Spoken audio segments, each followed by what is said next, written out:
Smart syllabus या ALP syllabus और chapter number 1 के अंदर हम वही टॉपिक्स करने वाले हैं जो कि रिड्यूस सिलेबस यानी कि स्मार्ट सिलेबस में आएंगे और आपने इन्हीं टॉपिक्स की जो है वो तैयारी करनी है। सबसे पहले हम डिस्कस करेंगे केमिस्ट्री है क्या। तो केमिस्ट्री साइंस की वो शाख है जो कि मादे की यानी कि मैटर की खुसूसियात प्रॉपर्टीज, खुसूसियात से मुराद है फिजिकल और केमिकल प्रॉपर्टीज, तरकीब कंपोजिशन। जैसे कि अगर फॉर एग्जांपल वाटर लें, वाटर एज अ मेटल लें तो इसकी कंपोजिशन क्या होगी, H2O, यानी कि दो हाइड्रोजन और एक ऑक्सीजन से मिलकर बना हुआ है। साख्त यानी कि स्ट्रक्चर, पानी का स्ट्रक्चर जो है वो वी शेप्ड होता है। सो ये तीन चीजें जो हैं हम बुनियादी तौर पे पढ़ते हैं, प्रॉपर्टीज, कंपोजिशन यानी तरकीब और साख्त। ये मादे में तबी और केमियाई तब्दीलियों और इन तब्दीलियों से जुड़े कवानीन या उसूलों से मुतालिक भी है। यानी कि खुसूसियात में हम ये चीज देख चुके थे कि खुसूसियात में तबी और केमिकल प्रॉपर्टीज होती हैं, यानी फिजिकल एंड केमिकल चेंजेस आती हैं। फॉर एग्जांपल आप बर्फ लें और बर्फ को जो है वो आप गर्म करें तो वो मेल्ट होके पानी बन जाएगा। ये एक तबी खुसूसियत है या तबी तब्दीली है। जबकि दूसरी तरफ अगर आप कागज को जलाते हैं तो कागज जल जाता है और राख बन जाती है और उसमें से गैस एरप्ट होती हुई नजर आती है या निकलती हुई नजर आती है। ये एक केमिकल चेंज या एक केमियाई तब्दीली है। सो केमिस्ट्री की डेफिनेशन को याद करने के लिए ये तीन चीजें जो हैं आपने देखनी है, खुसूसियात, तरकीब और साख्त। याद रखने के लिए आप जो है एब्रीविएशन या शॉर्टकट कीज भी बना सकते हैं, जैसे कि खुसूसियात प्रॉपर्टीज है, तरकीब कंपोजिशन है, साख्त जो है वो स्ट्रक्चर है। तो पीसीएस, सो माइंड में रखिए PCS, P for properties, C for composition and S for structure. Right student, next हमारे पास आती हैं केमिस्ट्री की ब्रांचेस। अब केमिस्ट्री जो है वो बेसिकली एक बहुत बड़ा सब्जेक्ट है। इसको बेहतर तौर पे समझने के लिए हम इसको मुख्तलिफ ब्रांचेस के अंदर या शाखों के अंदर तकसीम करते हैं। यहाँ पे मैं आपको सिंगल लाइन डेफिनेशन बताने वाला हूँ, बिकॉज जो कि हमने प्रेजेंट करनी है, जो कि हमने एग्जाम में लिखनी है, सिंपल है, सिंगल लाइन है। फिजिकल केमिस्ट्री एटमी और मॉलिक्यूलर लेवल्स पर मादा की बर्ताव की तहकीकात करती है। यानी कि कोई भी मैटर है, एटॉमिक लेवल पे उसका बिहेवियर क्या है और मॉलिक्यूलर लेवल पे उसका बिहेवियर क्या है, ये फिजिकल केमिस्ट्री डील करती है। फॉर एग्जांपल आपने गैस ली तो गैस के मॉलिक्यूल्स को अगर आप देखिए तो गैस के मॉलिक्यूल्स जो हैं वो मुसलसल हरकत में रहते हैं और बेहंगम तरीके से हरकत में रहेंगे, उनके दरम्यान में इंटरमॉलिक्यूलर फोर्सेस मौजूद नहीं होती। सो ये गैस का मॉलिक्यूलर लेवल के ऊपर बिहेवियर है जो कि फिजिकल केमिस्ट्री में पढ़ा जाता है। गैर नमियाती या इनऑर्गेनिक केमिस्ट्री हाइड्रोकार्बन्स और इनके माखज कंपाउंड्स के अलावा तमाम एलिमेंट्स और कंपाउंड्स का मुताला इनऑर्गेनिक केमिस्ट्री में किया जाता है। जबकि ऑर्गेनिक केमिस्ट्री में कार्बन के कंपाउंड्स और उनसे माखूज ज़रात का मुताला किया जाता है। फॉर एग्जांपल CH4 है, ये वो कंपाउंड है जिसका नाम मीथेन है और ये नेचुरल गैस के अंदर मौजूद होता है। अब ये जो आपके पास कंपाउंड है ये सिंपल हाइड्रोकार्बन है। सिंपल हाइड्रोकार्बन और जो इससे निकाले गए कंपाउंड्स होंगे जो कि हाइड्रोजन को निकाल के कोई और एटम लगाने से बनेंगे, उनको हम स्टडी करेंगे ऑर्गेनिक केमिस्ट्री में। इसके अलावा जितने भी कंपाउंड्स हैं वो हम इनऑर्गेनिक केमिस्ट्री में पढ़ते हैं। फॉर एग्जांपल आयरन है, आयरन के कंपाउंड्स हैं। इसी तरीके से सिलिकॉन है और इसके कंपाउंड्स हैं। सो ये तमाम एलिमेंट्स और उनके कंपाउंड्स की जो स्टडी है वो इनऑर्गेनिक केमिस्ट्री में आती है। एनवायरमेंटल केमिस्ट्री या माहौलियाती केमिस्ट्री, तो आपके माहौल के अंदर कौन कौन सी केमिकल चेंजेस आ रही हैं या बायोकेमिकल चेंजेस आ रही हैं, ये तमाम चीजें एनवायरमेंटल केमिस्ट्री में हम पढ़ते हैं। फॉर एग्जांपल पोल्यूशन, आपने आग जलाई, आग जलाने से राख बनी, कार्बन डाइऑक्साइड निकली, इसने क्या किया, माहौल के अंदर जो है वो आलूदगी का बायस बनी। कोयला जलाते हैं, सो कोयला से आप कार्बन डाइऑक्साइड भी निकाल रहे हैं, सल्फर के कंपाउंड्स भी निकाल रहे हैं। सो ये माहौल के अंदर जो है वो आलूदगी का बायस बनती है। सो इससे तमाम जुड़ी हुई चीजें हैं, जैसे एसिड रेन है, स्मोग है, पोल्यूशन है, ये हम एनवायरमेंटल केमिस्ट्री में पढ़ते हैं। नेक्स्ट हमारे पास है एनालिटिकल केमिस्ट्री या तजियाती केमिस्ट्री, मुख्तलिफ मादों के तजिए से मुताल्लिक है। आपने एक सैंपल लिया, मिसाल के तौर पे आप एक जूस का डब्बा लें, आप देखेंगे कि उसके ऊपर एक छोटा सा टेबल बना हुआ है जिसमें लिखा हुआ है कि कार्बोहाइड्रेट इतने हैं, फैट्स इतने हैं, वाटर इतना है, एनर्जी इतनी है। तो ये चीजें जो हैं एनालिटिकल केमिस्ट्री में पढ़ी जाती हैं। यानी कि आपको जब एक सैंपल दिया जाएगा तो उसमें क्या क्या चीजें मौजूद हैं और कितनी कितनी मिकदार में मौजूद हैं, ये एनालिटिकल केमिस्ट्री में डील होती है। नेक्स्ट हमारे पास बच्चों है हयातियाती या बायोकेमिस्ट्री। जानदारों में पाए जाने वाले मरकबात और उनके रिएक्शंस का मुताला बायोकेमिस्ट्री में पढ़ा जाता है। फॉर एग्जांपल, आपने खाना खाया और खाना हजम हुआ और उसके अंदर कार्बोहाइड्रेट्स थे, प्रोटीन्स थे या फैट्स थे, वो आपके जिस्म में हजम होने के बाद जब ऑक्सीडाइज हुए यानी टूटे तो उन्होंने कौन कौन सी एनर्जी दी, ये चीजें हम बायोकेमिस्ट्री के अंदर डील करते हैं। केमिस्ट्री या जौहरी केमिस्ट्री एटम के न्यूक्लियस में होने वाले रिएक्शन से मुताल्लिक है। एटम का न्यूक्लियस टूटा, उसमें से एनर्जी निकली, अल्फा रेज निकली, बीटा रेज निकली या गामा रेज निकली। ये स्टडी हम न्यूक्लियर केमिस्ट्री के अंदर करते हैं। न्यूक्लियर एनर्जी से हम बिजली भी बनाते हैं, इसी तरीके से मेडिसिन के अंदर भी जो है वो हम इस्तेमाल करते हैं। नेक्स्ट हमारे पास है जी polymer chemistry. We are living in age of plastic. हम प्लास्टिक की दुनिया में रह रहे हैं, हर चीज ऑलमोस्ट प्लास्टिक की बनी हुई है। सो पॉलीमर्स की खुसूसियात उसका स्ट्रक्चर यानी साथ और उसकी तरकीब पे मरकूज है। यानी हम पॉलीमर्स जो है वो कैसे बनाएंगे, उनकी कंपोजिशन क्या होगी, उनको कैसे इस्तेमाल में लाएंगे, ये तमाम चीजें पॉलीमर केमिस्ट्री में पढ़ाई जाती हैं। अर्जियाती या जियो केमिस्ट्री जमीन की कीमियाई तरकीब और उसके मादनियात का मुताला। जमीन की कंपोजिशन या तरकीब क्या है, इसमें क्या क्या चीजें मौजूद हैं, कौन कौन से मिनरल्स मौजूद हैं, उनमें से मेटल्स को हम कैसे निकालेंगे, ये तमाम चीजें जो हैं अर्जियाती केमिस्ट्री यानी कि जियो केमिस्ट्री में पढ़ाई जाती हैं। मेडिसिनल केमिस्ट्री अद्वियात या दवाएं डिजाइन करना और तरकीब देना। यानी इस स्टडी के अंदर, इस ब्रांच के अंदर हम देखेंगे कि मेडिसिन क्या होती हैं, उनको कैसे बनाया जाता है, उनकी कंपोजिशन कैसे फिक्स की जाती है और उसका डिजाइन कैसा होगा या वो बॉडी के अंदर इंजेक्ट किस शक्ल में की जाएगी। एस्ट्रोकेमिस्ट्री यानी कि फल की केमिस्ट्री खला और इंटरस्टेलर स्पेसेस में पाए जाने वाले मॉलिक्यूल्स और आइंस का मुताला। स्पेस में क्या चीज मौजूद है, कौन कौन सी गैसेस हैं, कौन कौन से आइंस हैं, कौन कौन सा मैटर है। इसी तरीके से जो स्टार्स या प्लैनेट्स के दरमियान जो जगह है, इंटरस्टेलर स्पेसेस हैं, वहां पे क्या चीज मौजूद है, कौन कौन से रॉक्स हैं, कौन कौन से मिनरल्स हैं। तो ये जो स्टडी है ये फल की केमिस्ट्री या एस्ट्रोकेमिस्ट्री में की जाती है। नेक्स्ट हमारे पास है जी एलिमेंट, कंपाउंड और मिक्सर। एलिमेंट को आंसर भी कहा जाता है, एलिमेंट्स की जमा अनासिर।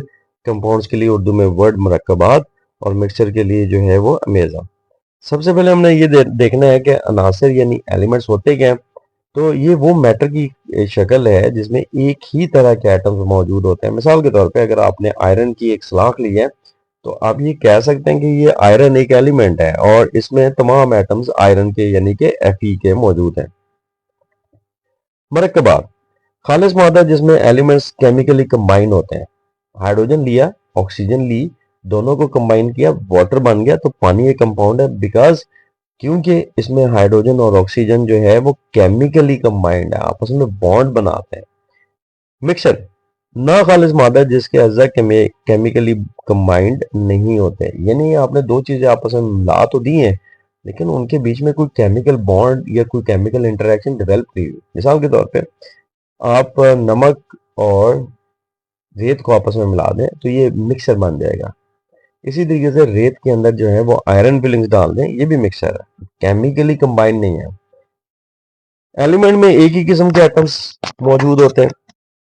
मरकबात में यानी कि कंपाउंड्स में एलिमेंट के फिक्स तनासब से ये बनता है, यानी कि जो एटम्स होंगे उनके दरम्यान में एक फिक्स रेशो मौजूद होंगी। अज्जा किसी भी तनासब में मिलाए जाते हैं यानी किसी भी रेशो में मिलाए जा सकते हैं।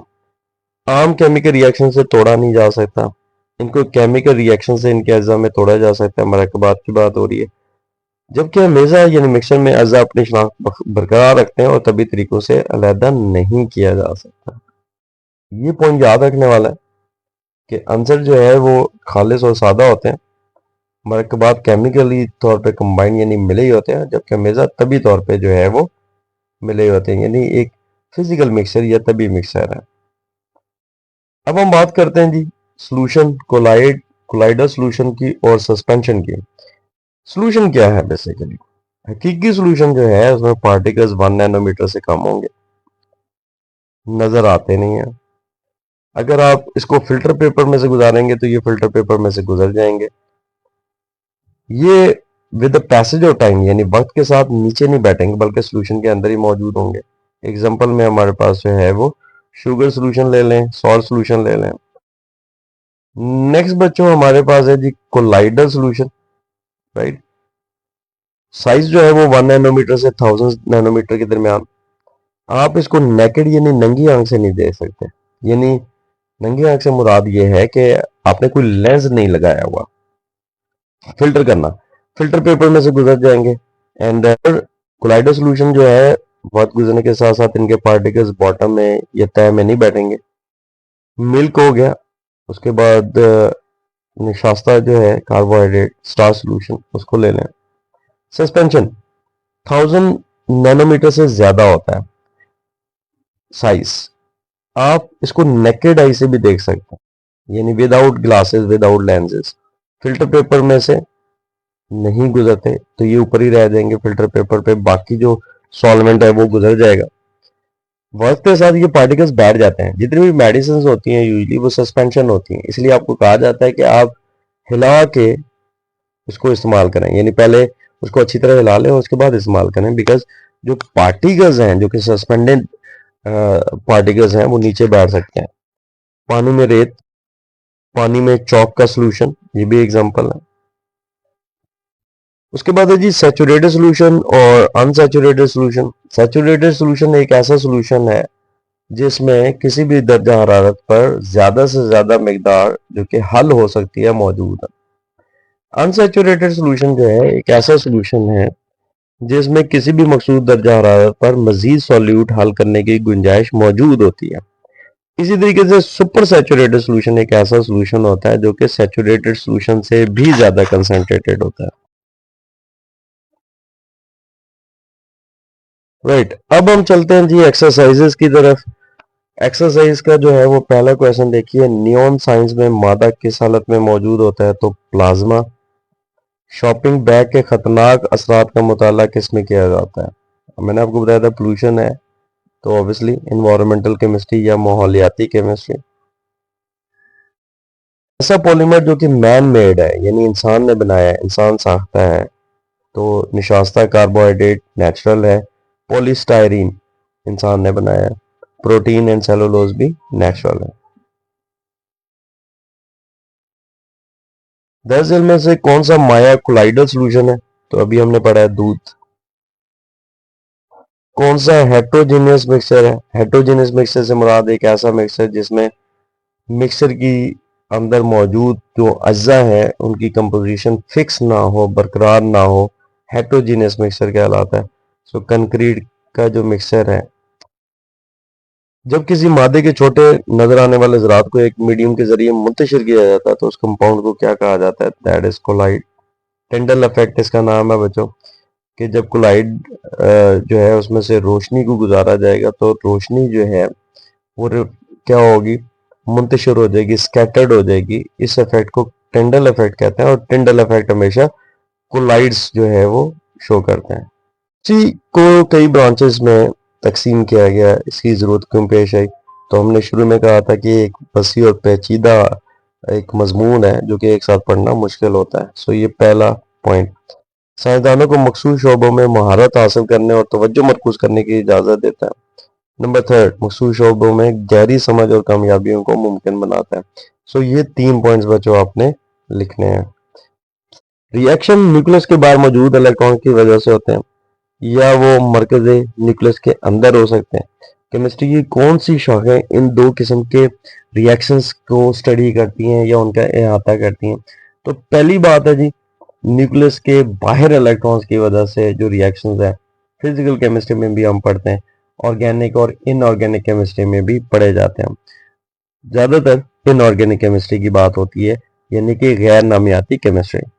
न्यूक्लियस के अंदर अगर कोई रिएक्शन आप स्टडी कर रहे हैं तो वो न्यूक्लियर केमिस्ट्री या जौहरी केमिस्ट्री में आता है।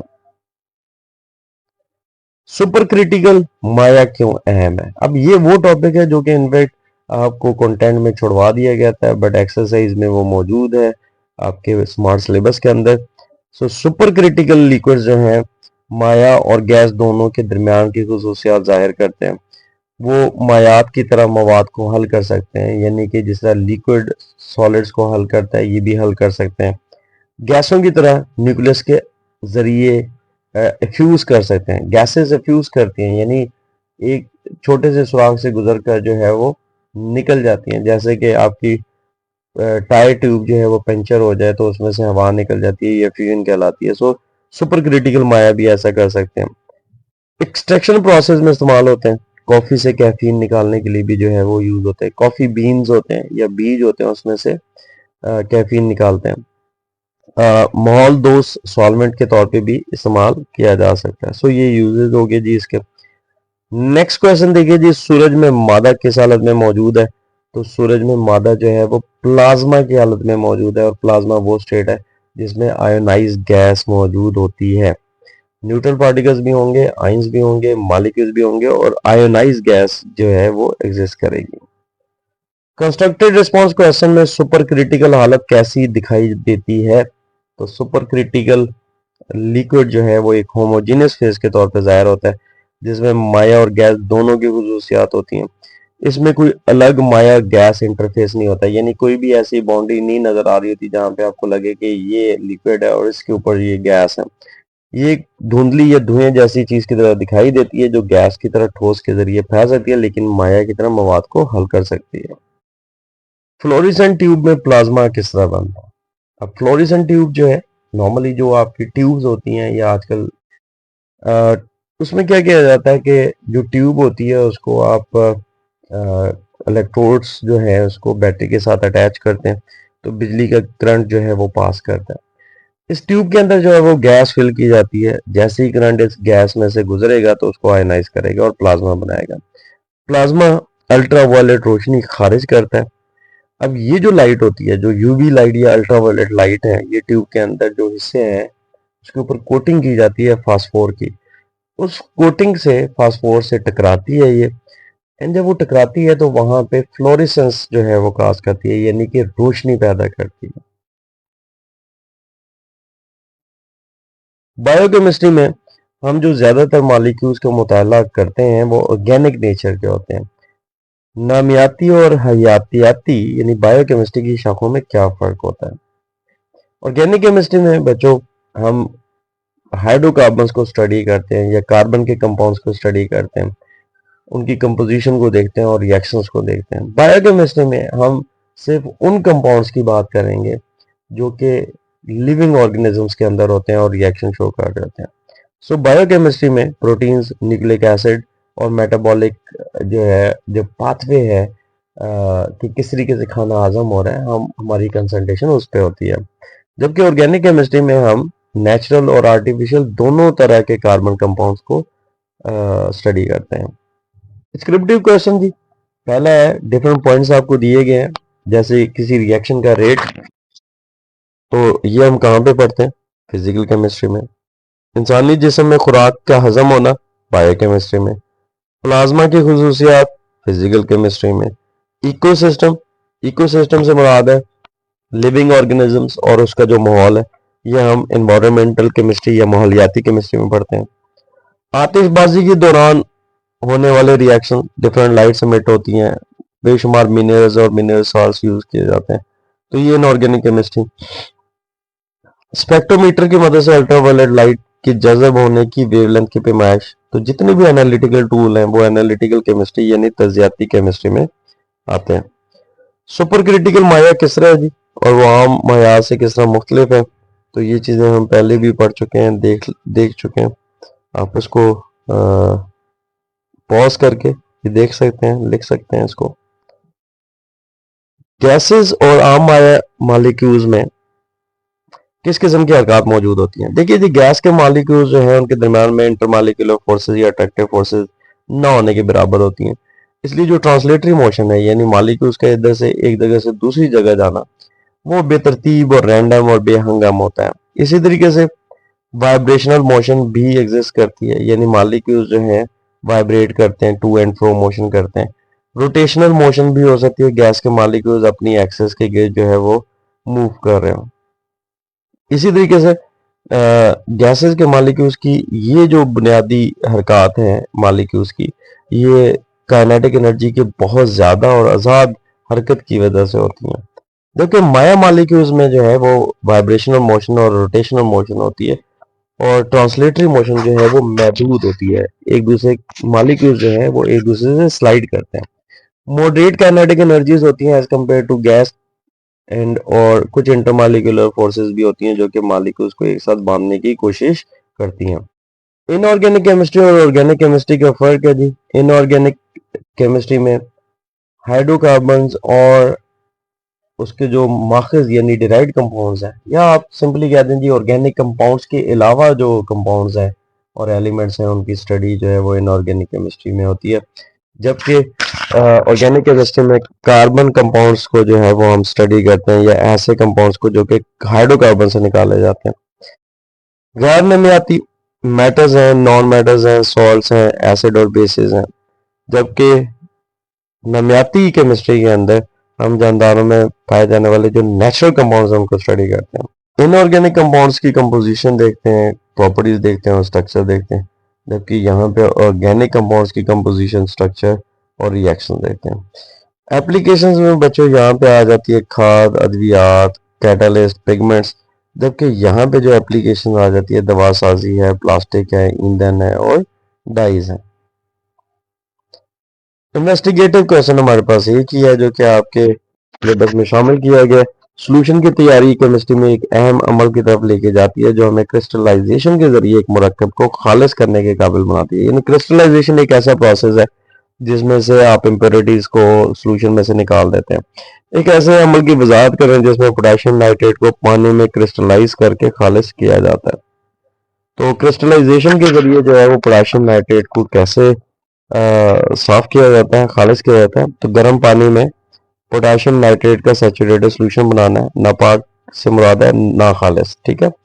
नाकाबिले हल इम्प्योरिटीज को हटाने के लिए गर्म एरूल को ही फिल्टर कर दें, फिर आहिस्ता आहिस्ता उसको ठंडा करें। जैसे ही ये ठंडा हो जाएगा तो आपके पास पोटेशियम नाइट्रेट जो है उसकी सोलेबिलिटी क्योंकि कम होती है तो वो खालिज क्रिस्टल्स बनना शुरू हो जाएंगे।